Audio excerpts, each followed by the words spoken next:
if you've ever worked in a field like this before, or anything that has to do with services for immigrants, how it's been, how it was in the past, like before the pandemic, how it changed now that services are maybe more virtual, and like just what you think will happen in the future as to how we can still continue to help these immigrants.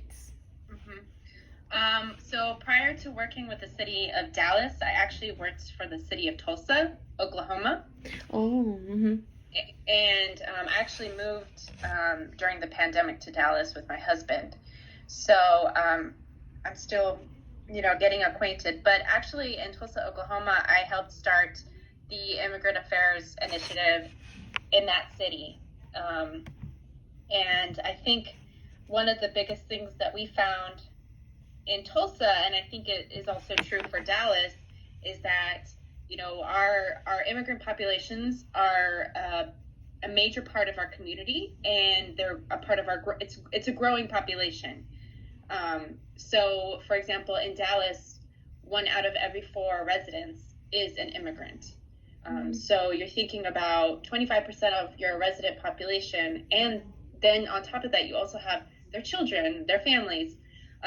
And so I think prior to the pandemic, of course, it was very important for Dallas to identify ways to remove barriers for immigrants, whether that's, promoting more understanding and empathy, or maybe removing issues regarding language access, making sure information is translated. But I think the pandemic has made it more important, more than ever, to promote welcoming efforts.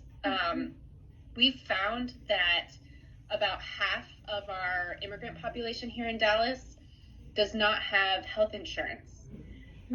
So that poses a lot of problems when it comes to making sure that people feel safe and know that there are health resources that they can access, regardless of whether they have insurance or not. Because a lot of people, when they don't have insurance, sometimes they may feel a little nervous to go to a hospital because they're not sure, if they are eligible to receive health services. But when in regards to the pandemic and COVID-19 testing, of course, we do, the city of Dallas has been working to provide information and services to folks regardless of immigration status. So I'd say the pandemic has made it more critical to make sure that people feel safe in accessing services. I would say also that making sure that people have the correct information that's translated into their language, whether that's Spanish. We also have several other languages spoken here. So that's, definitely made it more important. Of course, now with everything moving virtually, I think that poses a big challenge because, of course, a lot of folks don't have access to internet, a laptop, or Wi-Fi. So we have been working to employ a team of digital navigators to help connect individuals with internet resources. Of course, that's going to be something I think that we'll be starting, later on this month. Oh, and so I think that ties in with my next question about, like, how do you choose, I guess, like, your volunteers or people who are willing to serve? How do you choose them? Is it like based on experience or an application process, or how? I think it kind of depends on the project we're working on. So, for example, we will be hosting.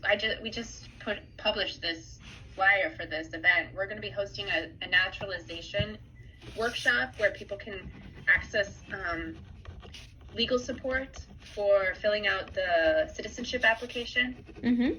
And so, of course, some of that, we'll definitely, we're recruiting volunteers. And some of the things, it could be anyone who can help with them. It doesn't require somebody with a lot of training. But we do require at least some of our volunteers to have background with immigration services, or know immigration law really well, so attorneys or accredited representatives. Not all of the volunteers have to have that experience, but we do need a certain number of individuals who have that experience, because ultimately we need somebody with that experience to review the applications before they're finalized.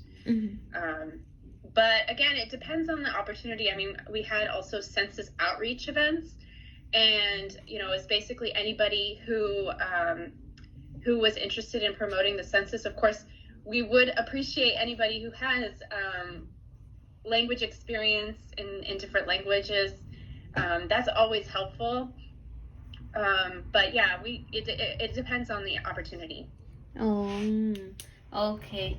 Because like for my business, I'm thinking about like what like certifications or just what kind of background they have in different languages. Because since it's like geared towards a school, like a service for a school. But as time goes on, I realize that it's more than just like these people with language barriers. They need help with more than just their children's school.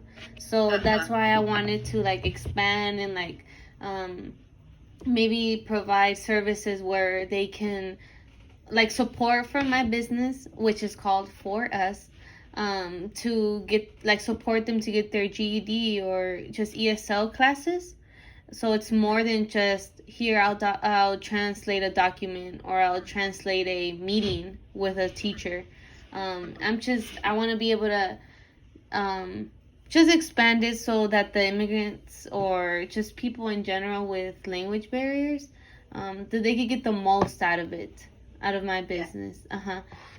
So that's why I was asking, like, maybe what experience, and like many times I've gotten the response as to just people who are willing to help, like wholeheartedly willing to just help these people, and I think that's great. So I just wanted to know like more like when it comes to experience. But yeah, like you said, about like people obviously with background in law, so it can be so it could be just helpful in general, so they can do things the correct way, because we would never want to, instead of helping them, just create more trouble. Exactly. Yeah. Yeah, and I mean, I think just they don't necessarily have to be a lawyer, but just have an understanding that people have different immigration statuses, right? So you could be a citizen, you could have a green card, you could be undocumented, you could have a social security number, you could have a work permit, etc. You could have a taxpayer ID. Just somebody who kind of has that familiarity and knows that background. It's always helpful. Oh yeah. Okay. Let me see. And like, what does your daily work day look like?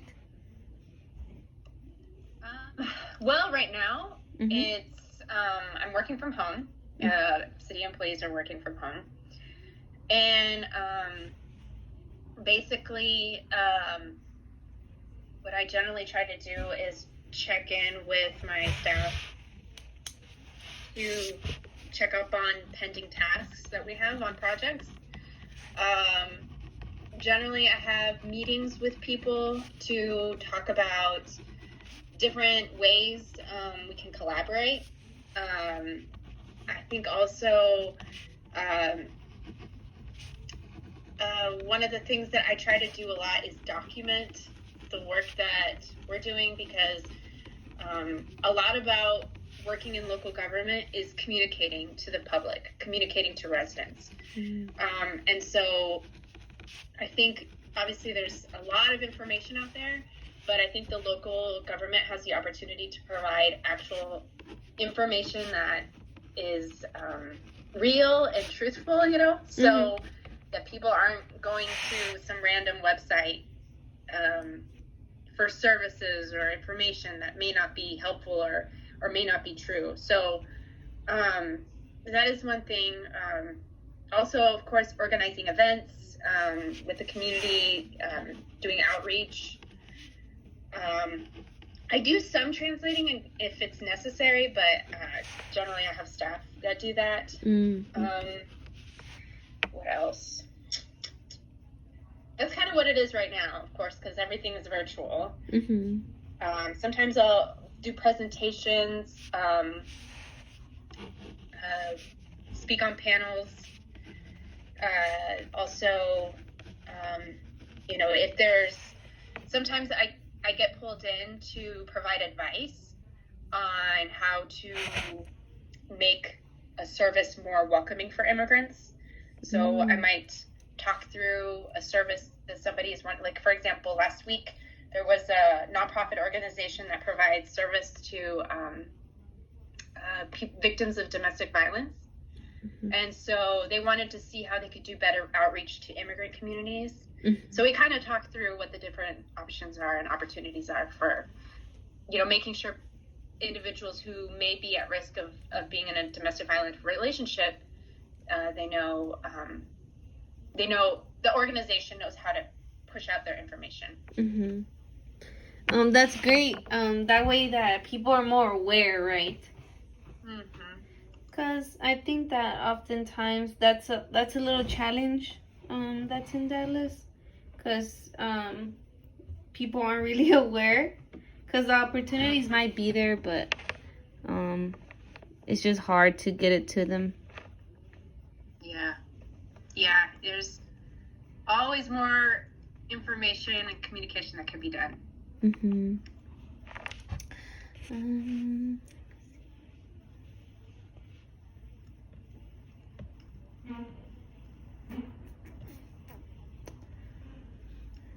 And oftentimes, who do you guys partner with? Just nonprofits?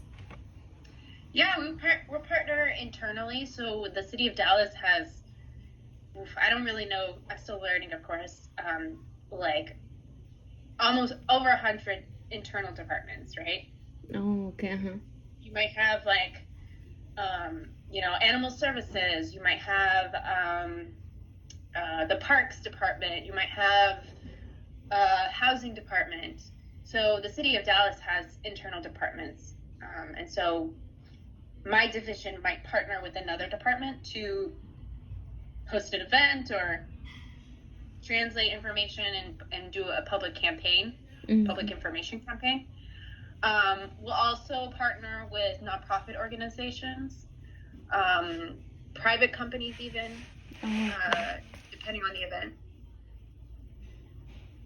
Coalitions of groups. Okay.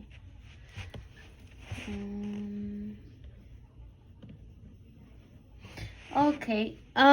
So yeah, I just wanted to ask you those questions, just kind of to see how they would relate to my business. Let me see.